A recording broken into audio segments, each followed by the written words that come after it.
मैं इसी मंच से सुल्तानपुर से प्रत्याशी श्री विनोद सिंह जी, सदर यानी जयसिंहपुर से श्री राजबाबू उपाध्याय जी, कादीपुर से राजेश गौतम जी, लम्बुआ से सीताराम वर्मा जी को भी आप सबको यह अपील करता हूं कि दोनों तरफ जिनका जिनका हाथ जहां तक पहुंच जाए बढ़ा करके सुल्तानपुर की 5 सीटें, पिछली बार थोड़ी गलती से थोड़े थोड़े वोट से हमारी कुछ सीटें रह गई थी, लेकिन आप सब हनुमान जी की तरह शक्तिशाली हो, भूल जाते हो कभी कभी, इसलिए याद दिलाने आया हूं। अपनी ताकत को याद करो।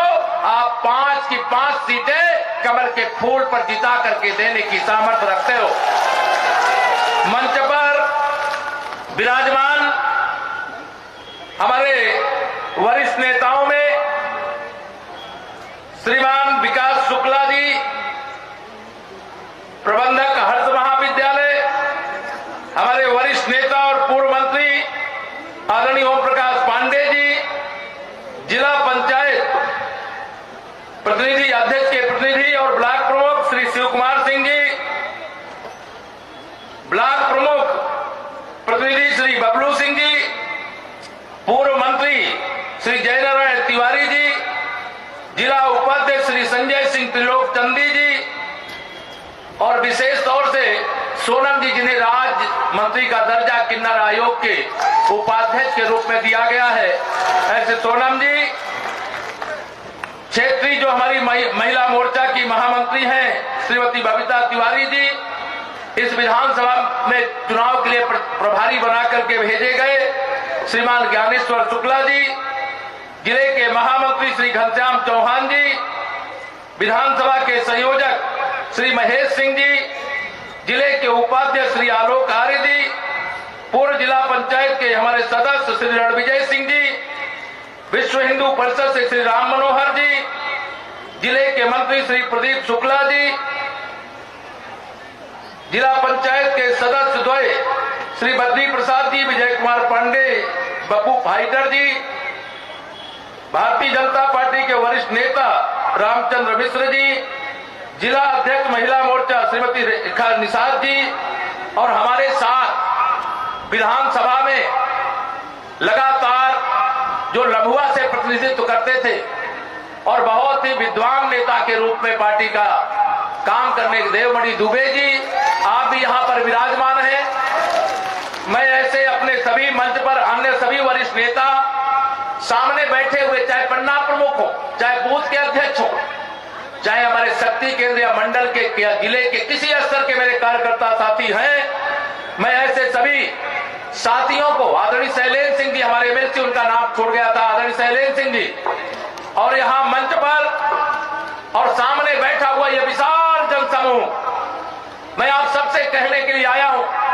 कि 2014 से लगातार देश और जो प्रदेश में विजय यात्रा है उसमें सुल्तानपुर कभी पीछे नहीं रहा है। इसके लिए मैं आप सबका अभिनंदन करता हूं, आप सबका वंदन करता हूं।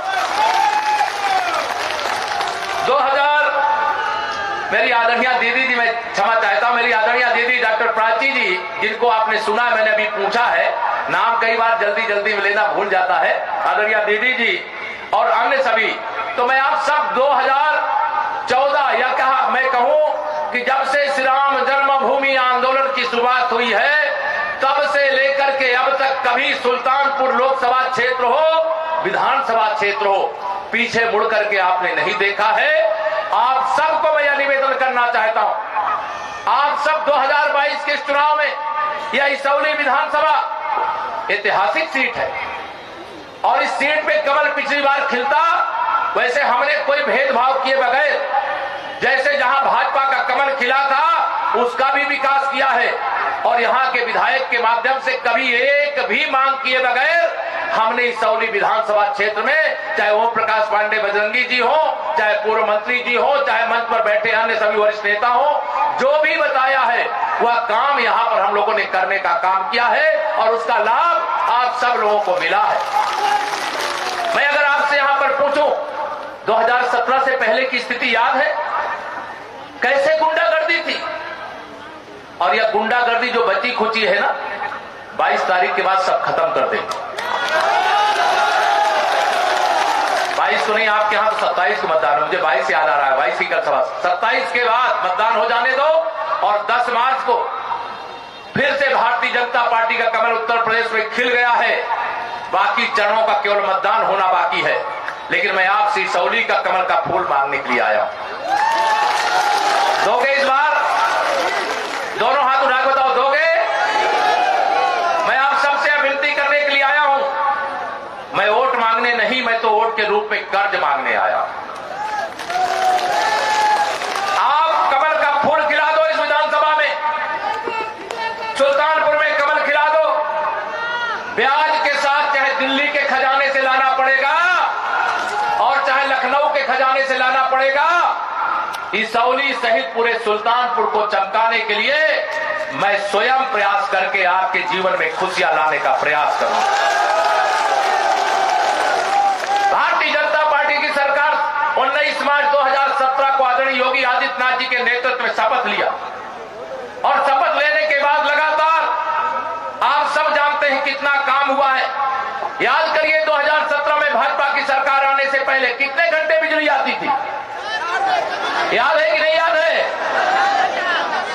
आपको मैं ये इसलिए याद दिला रहा हूं कि जब ज्यादा बिजली आने लगती है तो पीछे वाली बात लोग भूल जाते हैं।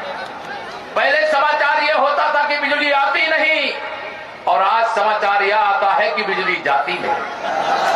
है कि नहीं अंतर है? पहले ट्रांसफार्मर अगर जल जाए तो चाहे खेत सूख रहा हो, चाहे आप गर्मी में पूरी तरह से पिघल रहे हो, लेकिन ट्रांसफार्मर कितने दिन में लगता था पहले? बिना पैसा दिए, दक्षिणा दिए लगता था क्या? लेकिन जब से आपने कमल खिलाने का काम किया, आपने खिलाया है, थोड़ा सा बकाया रह गया तो इस बार अदा कर दो आप। जब से कमल खिला है यूपी के अंदर, आप बताइए 48 घंटे से ज्यादा लगता है क्या ट्रांसफार्मर आपके पास आने में? लो वोल्टेज रहता है क्या? बताओ, कहीं रहता है क्या? अब पहले मेरे किसान के खेत सूख जाते थे, प्रतीक्षा कर रहा है रात रात दिन दिन।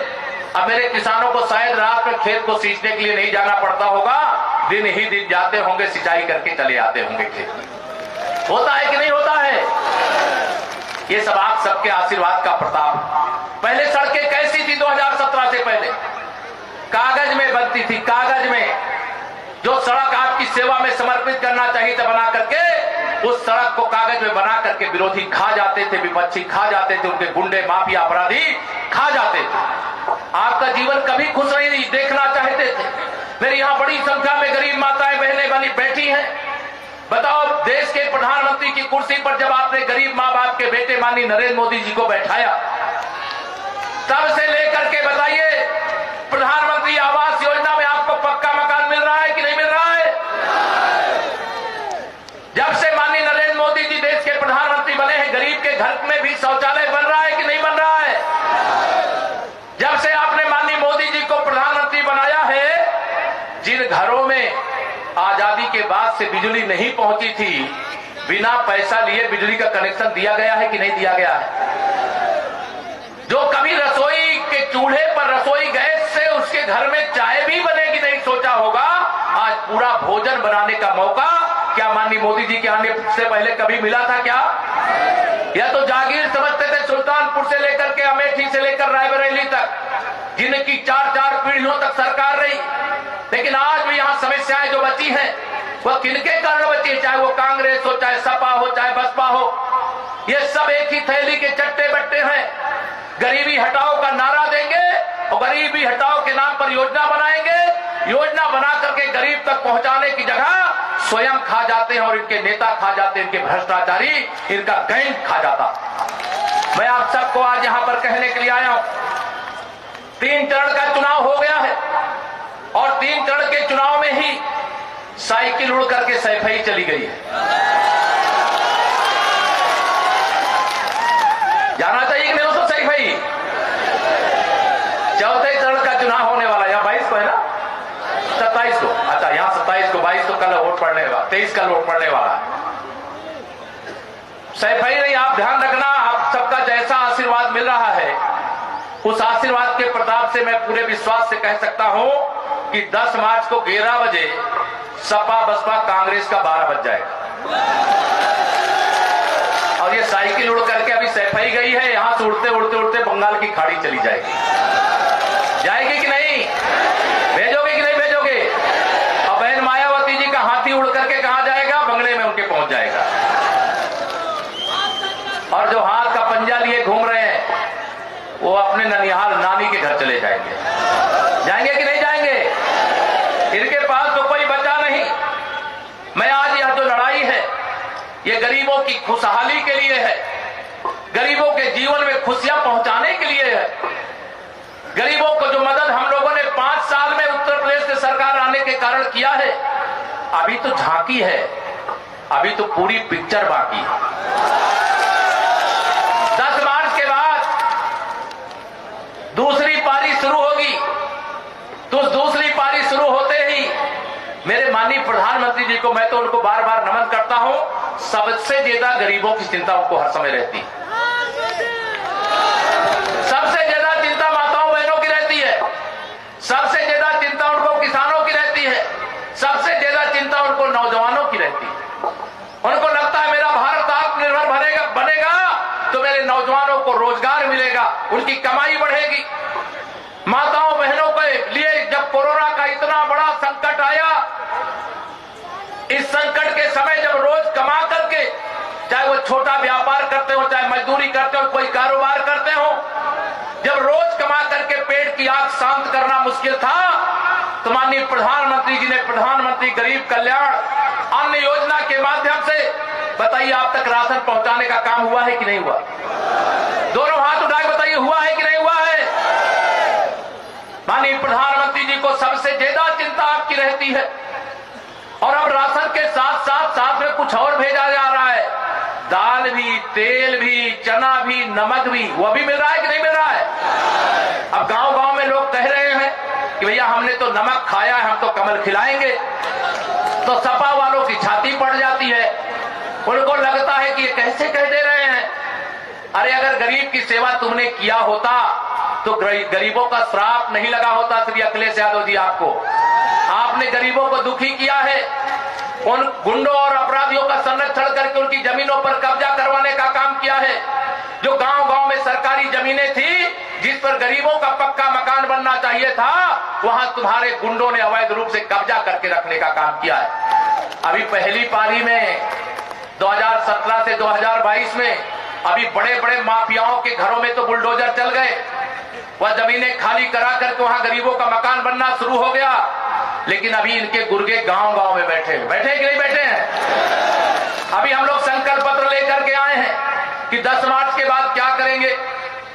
तो 10 मार्च के बाद गांव-गांव में कैंप लगाएंगे, सरकार के सारे अधिकारी गांव-गांव जाएंगे।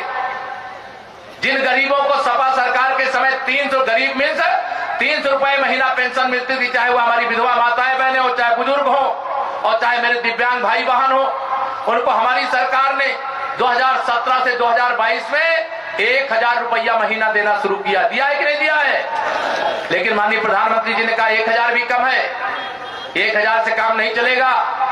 मेरे सभी तीनों वर्ग के लोगों की पेंशन बढ़ा करके 10 मार्च के बाद 1500 रुपया महीना देना शुरू करिए। और 10 मार्च के बाद ये शुरू होने वाला है। और माताओं बहनों की कितनी चिंता मैं बताऊं आपको। 10 मार्च को 11 बजे सपा बसपा कांग्रेस का 12 आप बजाने वाले हो, मुझे विश्वास है। माननीय प्रधानमंत्री जी ने कहा है होली आ रही है, थोड़ी महंगाई इधर है, मेरी माताओं बहनों को मैंने फ्री में गैस का कनेक्शन दे दिया है, सिलेंडर दे दिया है, 500 रुपया महीना जो जनधन खाता है उसमें भी भेज रहा हूं। लेकिन फिर भी होली है तो गुजिया बनानी पड़ेगी ना। तो क्या करना है? तो माननीय प्रधानमंत्री जी ने कहा कि सरकार बनने के तत्काल बाद एक भरा हुआ गैस का सिलेंडर सरकारी पैसे से मेरी माताओं बहनों को होली से पहले पहले भिजवा देने का काम करिए। और यही नहीं माने, उन्होंने कहा होली के बाद दिवाली भी आती है, एक होली पे और एक दिवाली पे सरकार के द्वारा जिनको प्रधानमंत्री उज्ज्वला योजना में गैस का कनेक्शन मिला है, उन गरीबों को सरकार की ओर से साल में 2 सिलेंडर भरा हुआ भेजने का काम किया जाएगा। अब यहाँ मेरे बहुत सारे अन्नदाता किसान बैठे होंगे। माननीय प्रधानमंत्री जी को चिंता मेरे किसानों की रहती। जब तक किसान की आमदनी नहीं बढ़ेगी, जब तक उसके जेब में पैसा नहीं आएगा, तब तक मेरा देश प्रदेश खुशहाल नहीं हो सकता। तो माननीय प्रधानमंत्री जी ने कहा, अभी मेरे बहुत सारे किसानों ने अपना निजी नलकूप लगा के रखा है खेतों में सिंचाई करने के लिए। अगर सिंचाई नहीं होगी तो अन्न कैसे पैदा होगा, लोग कैसे भोजन करेंगे? तो उन्होंने आदेश दिया कि इस बार के संकल्प पत्र में यह सुनिश्चित करिए कि 10 मार्च के बाद जिन किसानों ने अपने नलकूप लगा करके अभी बिल देना पड़ रहा है, उनका बिल भी सरकार अदा करे और किसानों को बिजली का बिल सिंचाई के लिए नहीं देना पड़ना चाहिए। और तीसरा ऑर्डर क्या किया है, उन्होंने कहा है बेटी बचाओ बेटी पढ़ाओ। किया है कि नहीं किया बताओ? अब बताओ, बेटियों का कभी बोझ बनती है क्या? पहले बोझ लोग, बेटी पैदा हुई तो पैदा होते ही चिंता हो जाती थी, इसको कैसे पढ़ाएंगे लिखाएंगे, कैसे इसकी शादी करेंगे। होता था कि नहीं होता था? लेकिन आपने जब 2017 में कमल खिलाया, आदरणीय योगी आदित्यनाथ जी के नेतृत्व में एक बेटी के विवाह में 51,000 रुपया, मजदूरों के बेटी के विवाह के लिए अलग से व्यवस्था। लेकिन प्रधानमंत्री जी ने कहा 51,000 का में महंगाई बढ़ गई है, क्या किया जाए? तो उत्तर प्रदेश भारतीय जनता पार्टी को उन्होंने आदेश दिया कि 10 मार्च के बाद अगर किसी बिटिया के हाथ पीले करने हैं तो उसके शादी के लिए सरकारी खजाने से 1 लाख रुपया देने का काम किया जाए। तो मैं आप सबको, ऐसी बहुत सारी बातें हैं जो मैं आप सबको कह सकता हूं, लेकिन आप सबसे बहुत लंबी बातें नहीं करूंगा। ये मुझे बता रहे हैं लेट हो रहा है, जल्दी जाना है, कई सभाएं। आज माननीय गृह मंत्री जी का भी कार्यक्रम है प्रयागराज शहर के अंदर। मैं आप सबको केवल ये वादा करने के लिए आया हूं, निवेदन करने के लिए आया हूं, प्रार्थना करने के लिए आया हूं। अगर आपको लगता है कि 5 साल में हमने उत्तर प्रदेश को उत्तम प्रदेश बनाने में कोई कमी नहीं छोड़ी है, अगर आपको लगता है कि इसौली में आपने कमल खिलाया होता तो इसौली और कुछ अलग प्रकार से चमक रहा होता। अगर हमने सबका साथ सबका विकास करने का काम किया है, हमने गरीब गरीब को एक समान मान करके जो सुविधाएं सरकार के माध्यम से आती हैं उन सबको देने का काम किया है। जैसे प्रधानमंत्री किसान सम्मान निधि सभी किसानों को देने का काम किया है। और हमारी सरकारों ने सबका साथ सबका विकास के साथ साथ हमारे लिए गरीब गरीब एक समान, किसान किसान एक समान, मजदूर मजदूर एक समान, बेटी बेटी एक समान, हिंदू हो या मुसलमान, इस बिना भेद किए हुए सबको सुविधा दी है कि नहीं दी है बताइए? तो आने वाली 27 तारीख को आप सबको हाथ जोड़ करके प्रणाम करके प्रार्थना करके जा रहा हूं। मुझे वोट के रूप में जो मैं कर्ज मांगा हूं, वह कर्ज आप कमल के फूल को खिला करके दीजिए, क्योंकि आप सब जानते हैं विकास के लिए लक्ष्मी जी की जरूरत है। जरूरत है कि नहीं? पैसे की जरूरत है कि नहीं जरूरत है? और लक्ष्मी जी साइकिल में बैठ करके नहीं आएंगी। साइकिल में बैठ करके गुंडे आ सकते हैं, अपराधी आ सकते हैं, अपहरणकर्ता आ सकते हैं। और लक्ष्मी जी हाथी पर भी बैठ करके नहीं आएंगी, हाथ के पंजे पर भी बैठ करके नहीं आएंगी। लक्ष्मी मैया तो कमल के फूल पर बैठ करके आएंगी। इसलिए आप सब लोगों से मैं यहां पर अपील करके जा रहा हूं। नारा है मेरा 100 में 60 हमारा, 40 में बंटवारा, बंटवारे में भी हमारा। आप चुनाव जीत सकते हो, जीत सकते हो कि नहीं जीत सकते हो? दोनों हाथ उठा के बताइए मुझे, जीत सकते हो? ओम प्रकाश बजरंगी जी को अपना आशीर्वाद दे रहे हो? इस बार उत्तर प्रदेश की विधानसभा में इसौली से भाजपा का विधायक आप सबके आशीर्वाद से जीत करके जाना चाहिए। मुझे पता चला यहाँ जो विपक्षी हैं कुछ गुंडे हैं, अपराधी हैं, माफिया हैं। मैं आप सबको कह रहा हूं इधर आपका ध्यान बांटने की कोशिश करें, अपना ध्यान मत बांटना, लेकिन ऐसे गुंडे और अपराधियों की सूची जरूर बना लेना। 10 मार्च के शपथ के बाद ऐसे एक एक चुन चुन करके गुंडों और अपराधियों के खिलाफ इतनी कठोर कार्रवाई करेंगे कि आने वाली 10 पुश्तें भी इस प्रकार का अपराध करने का साहस नहीं करेंगी। ये आप सबको मैं भरोसा दिला करके जा रहा हूं। और यह मेरी जिम्मेदारी सीधे होगी। कोई कार्यकर्ता, कोई जनता जनार्दन के लोग डरने की आवश्यकता नहीं है। आप हिम्मत के साथ अपने अपने बूथ में पहरेदार बनकर के डट जाइए। ये बहुत कायर लोग हैं जो लोकतंत्र की इस व्यवस्था में व्यवधान पैदा करने की कोशिश करते हैं। आप कमल खिला करके भेजने का काम करिए, बाकी सब ठीक करने का काम। 5 साल बुलडोजर चला है और 10 मार्च के बाद इतने बुलडोजर चलेंगे कि इनकी नानी नाना सब याद आ जाएंगे। आप भरोसा रखना, यही विश्वास दिला करके आप सबके पास आ नहीं सकता। यहीं से अपने से जो बड़े हैं माता बहन, मैं सबके चरण छू करके भारतीय जनता पार्टी के प्रत्याशी श्री ओम प्रकाश बजरंगी जी के लिए कमल के फूल कि बटन दबा करके भारी अंतर से विजयी बनाने की आप सबसे प्रार्थना करता हूं। 10 मार्च के बाद मैं गुजिया खाने फिर आऊंगा। बहुत बहुत धन्यवाद।